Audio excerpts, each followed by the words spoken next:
¿Cómo están? Muy buenas tardes. Ya la 1 de la tarde, tiempo del este de los Estados Unidos, y hay un enorme debate, intenso debate y posicionamientos en torno a el regreso a clases en Argentina y todo el tema de la pandemia. Argentina, uno de los países con la cuarentena más larga en todo el planeta, afectando, por supuesto, que a las familias, a los negocios, con el colapso económico consecuente. Así que nosotros quisimos incorporar, pues, al debate, pues, a un experto quien, por cierto, fue de los primeros en su país, en Argentina, en hablar de esto, que es el cubrebocas como la medida más importante para protegernos en tiempos de pandemia. Ya lo presento y me da muchísimo gusto poder conocerlo personalmente, el doctor Conrado Stoll. Él es neurólogo, director del Sanatorio Güemes de la primera unidad de lo que es accidentes cerebrovasculares allá en la Argentina. Él me acompaña desde Buenos Aires. Doctor, ¿cómo está? ¿Cómo le va, Gaby? Un gusto hablarle, ¿eh? Igualmente también tenerlo aquí por primera vez, así que lo recibimos y con muchísimo gusto. Le quiero preguntar, doctor, usted sabe que desde ayer, hoy y mañana hay este intenso debate. ¿Es momento para que los niños regresen a clases, en su opinión, doctor? Ustedes lo han escuchado del doctor Fauci muchas veces. Hay criterios concretos que dicen cuándo el nivel de diseminación del virus permite reactivar ciertas situaciones, como por ejemplo el colegio. En este momento en Argentina hay una gran diseminación de virus y creo que la vuelta completa a colegio, estamos por terminar el año, falta solo un par de meses, no sería lo ideal. Podríamos tener problemas, recuerden Israel, con toda la tecnología y recursos que tienen, han tenido que hace ya una semana ir a una cuarentena más estricta que la que tuvieron en marzo, y esto ha pasado también en otros países. Aquí quizás sí el último año de lo que llamamos la primaria, los chicos de 12 años que van a pasar al secundario, al high school, y quizás los chicos de 17 años que van a pasar a la universidad, haciendo turnos, teniendo todas las precauciones necesarias y con un testeo más frecuente, que eso es lo que ha sido difícil en la Argentina, quizás ellos podrían volver de esa manera con todos los cuidados, solo esos dos niveles por la situación tan importante en el cambio de sus vidas que significa, pero no para todos los colegios, faltando solo un par de meses para que termine el año lectivo en la Argentina. ¿Por qué tantos días de discusión? ¿No es más blanco y negro en relación con lo que nos acaba de responder, doctor?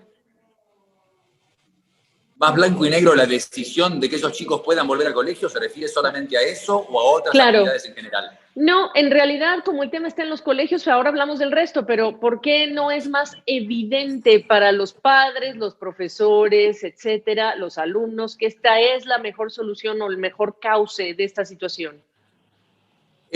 La gente, tenemos que entender, hay que comunicarles el tema de salud muy claramente. No creo que la gente entienda del todo bien cómo se controla y mucho menos una pandemia, que cuánto ocurre. Las enfermedades comunes, hay una pandemia de muerte cardíaca y por ACV. Y es muy simple, nutrición, no cigarrillo, la diabetes, colesterol, hipertensión, y sin embargo no sucede, no se controla. Esto es algo mucho más complejo. Y lo que nos ha pasado en la Argentina, por ejemplo, la clave para poder controlar la pandemia es el testeo. Es el único factor que nunca nadie discutió. Sin embargo, nunca pudimos lograr llegar a la escala de testeo que podía controlar la pandemia en nuestro país. Entonces, no pretendo que la gente entienda. La gente necesita un liderazgo político, científico y de los medios como ustedes para entender este tipo de problemas. Y ahí quizás acompañar cumpliendo desde con la máscara, nariz y boca, la distancia física y los restaurantes, qué cantidad de personas, el colegio, etcétera. Pero no es algo que tenemos que asumir que la gente va a entender fácilmente, por obvio que le parezca a la ciencia. Y hemos visto que ha sido incluso esto complejo para la propia ciencia. Oiga, preguntarle, estos grupos por edades que me ha descrito, ¿es porque son menos propensos a ser asintomáticos? ¿Por qué este grupo de edad en particular para usted? Con respecto a los chicos, sabemos, se discutió, es una de las cosas que se ha discutido, sabemos que se contagian menos que un adulto. Se habla ahora, y una publicación muy reciente, del sistema inmunitario innato, se dice. Ese sistema inmunitario innato es que no ha estado expuesto a otras infecciones como los adultos sí, muchas veces en la vida, y a vacunaciones. Aparentemente es más efectivo ese sistema para frenar el virus. Entonces se infecta más difícilmente y la enfermedad es mucho más leve o más asintomática. Pero al mismo tiempo ellos son un problema, porque según un estudio también publicado en Annals of Internal Medicine en Estados Unidos por el doctor Topol, que habla mucho allí de la pandemia, mostró que hasta el 50% de los casos son transmitidos por asintomáticos. Por lo tanto, los chicos, sean los menores de 10 años, se los ha dividido por edades, sean los adolescentes, son un factor de riesgo para los adultos. Hace un par de semanas murió una maestra joven en Estados Unidos, en el college hubo problemas. Entonces, sí, los chicos son un factor de riesgo, uno los pone todos en clase y podría haber un problema después con maestros, con padres, abuelos, etcétera. ¿Están los colegios preparados incluso para activar esta recomendación de usted en las escuelas? Acaba usted de hablarme del problema del testeo. Hemos visto que en muchos países el regreso a clases presenciales ha generado este aumento, casi que parece natural, usted me dirá, o esperado, de casos. Pero ¿están los colegios preparados para, no solamente los protocolos, sino para proteger en la medida de lo posible a los estudiantes que acudan? La respuesta es igual que para todas las demás preguntas que haga sobre la pandemia, que es depende de país por país, porque hasta el contagio nos desorienta. Irak e Irán, uno con muchos contagios, otro con pocos. República Dominicana, Haití, no podemos comparar regiones. O New York y zonas cercanas a Nueva York, que no fueron devastadas cuando pasó esto hace 3 meses. Entonces, ¿colegios dónde? Los países nórdicos y Alemania retomaron las clases antes de las vacaciones de verano en el hemisferio norte, y el famoso R, el índice de contagio en Alemania, que había llegado a 0.9, subió a 1 cuando se retomaron las clases. Lo pudieron controlar. Pero una cosa, por supuesto, es la preparación y los recursos de Alemania y los países nórdicos. En Dinamarca no hubo problema, los chicos volvieron de las vacaciones, han retomado las clases, pero usted sabe que en un país, por ejemplo, en los nórdicos, donde no se usó nunca máscara, las han sugerido. La primera ministra, Frederiksen, ha dicho que no solo en el aeropuerto donde era obligatorio, sino también en el transporte público. Es decir, hasta ellos se han preocupado por el pico notado, y ni hablar, como dije antes, de Israel, que por el tema de templos, sinagogas y el colegio fundamentalmente tienen este rebrote actual. París, usted sabe que ha cerrado, es decir, ¿quién está preparado para esto? Nosotros somos países emergentes en América Latina. Por supuesto que todo va a ser más difícil que en los países del hemisferio norte de altos ingresos. Se están preparando protocolos, por esto que yo le decía de los últimos años de la primaria y la secundaria, pero preparado creo que nadie está. Y después depende de los recursos de cada país. A nosotros nos vamos a tener que esforzar más. Claro, es muy entendible lo que nos está diciendo. Doctor, tenemos la impresión desde el exterior que pese a esta impresionantemente prolongada cuarentena y lo que representa también con digamos, la fatiga del ciudadano, en el caso de Argentina, ha durado demasiado, pero la pregunta es si ha funcionado, si ha servido y si no, ¿por qué no? Sí, usted tiene razón, la población tiene lo que se llama fatiga de crisis y lo que se ha visto en todo el mundo, y el CDC publicó un trabajo de una alta incidencia de ansiedad, depresión y complicaciones incluso mentales más graves, y paradójicamente en los jóvenes, los que más se animan a salir, sin embargo ellos están más afectados anímicamente.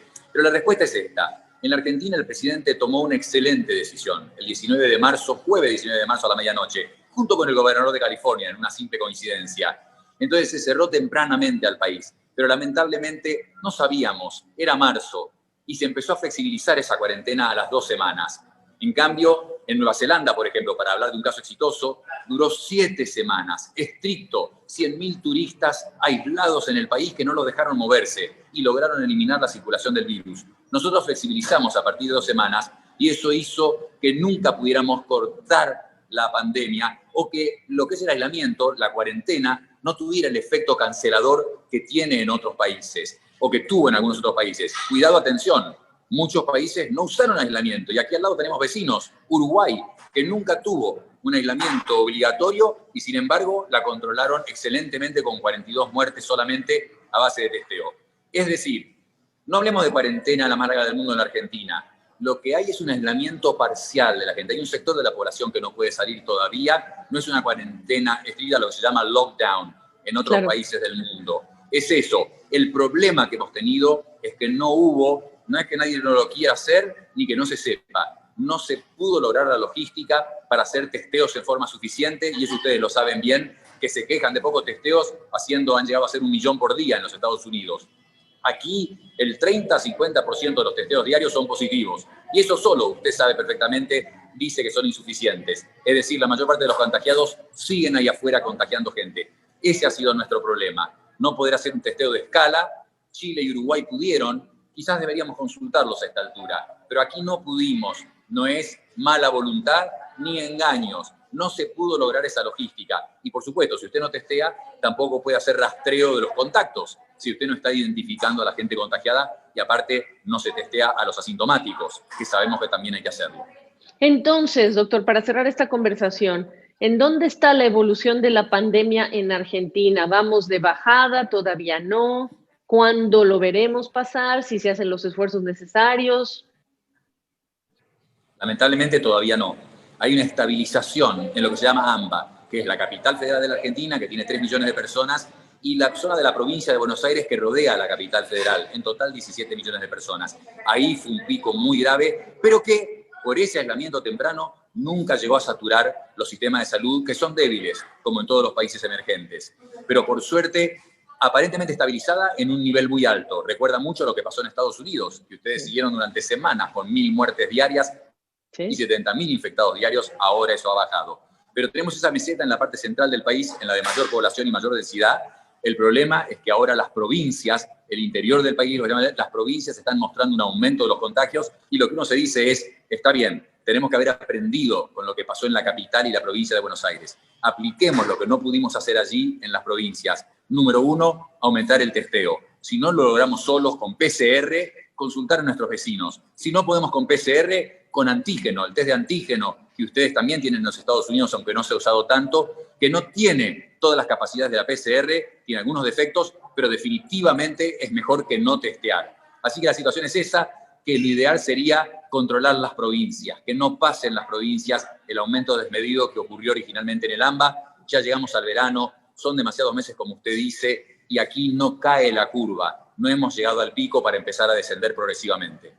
Oiga, pues ya déjeme abusar para decirle para los pacientes que lo están escuchando, la gente que lo está escuchando en casa, ¿cómo me refuerzo mentalmente? ¿Cómo me renuevo mentalmente para esto que todavía no tiene un horizonte claro de cuándo vamos a terminar esta situación? Cuando tenemos el temor por las noticias que escuchamos de una segunda ola que ya está ocurriendo en Europa, cuando tenemos esta incertidumbre por el colapso económico y todo lo que ya sabe usted en esta semana, por cierto, que estamos hablando de la salud mental. ¿Cómo cierra esta conversación en cuanto a digamos, recomendaciones para nosotros? La cierro felicitando a las madres y a los padres que mantienen en aislamiento a la gente que lo tiene que hacer y que han mantenido a sus hijos en su casa, sea un hijo muy chiquito, sea un adolescente, sea uno post-adolescencia que vive con los padres. Esto es muy difícil y han mantenido ese equilibrio emocional. Así que hay que agradecerles, en obedecer. Recuerden esa persona de Lombardía, ese hombre al que el periodista, después del desastre que sucedió en el norte de Italia, le preguntó: ¿y usted qué haría si todo empezara de vuelta? Y el hombre, el italiano, contestó: yo haría caso. Y aquí la mayor parte de los argentinos han hecho caso. De hecho, la situación en que está la pandemia, sin saturar el sistema de salud, es gracias a que la gente ha obedecido, usa máscara y mantiene la distancia de 2 metros, además de la higiene. Entonces, hay que agradecerles y no hay ningún consejo en especial. Ya conocen lo suficiente de la pandemia. Que escuchen a quien ellos crean creíble. Tienen que tener un líder científico para escuchar, que confíen en el liderazgo político de que se está haciendo el esfuerzo y que ya se dieron cuenta. No se va a ir. Esto Fauci muy temprano. Esto vino para quedarse por un largo tiempo. Y la vacuna no es la solución. No va a haber una vacuna ni en pocos días, ni una vacuna que solucione el 100% de los casos. Va a haber una vacuna efectiva en un 70% o lo que sea, pero no es la solución absoluta. Tenemos muchos meses por delante para enfrentar esto y hemos aprendido lo suficiente. Aquí, con pocos recursos, un país emergente, hicimos lo que pudimos y hay que agradecerle a la gente que lo haya soportado y lo siga haciendo ahora. Claro que sí, el doctor Conrado Stoll, yo lo presumo mucho porque yo lo escuché cuando usted fue de los primeros allá en la Argentina que decía, esta es la parte importantísima, hasta para nosotros que somos periodistas económicos lo entendemos por el impacto que puede tener para evitar un mayor colapso. Doctor, gracias por la oportunidad de charlar con usted, éxitos. Muchas gracias a ustedes, gracias por el trabajo que hacen.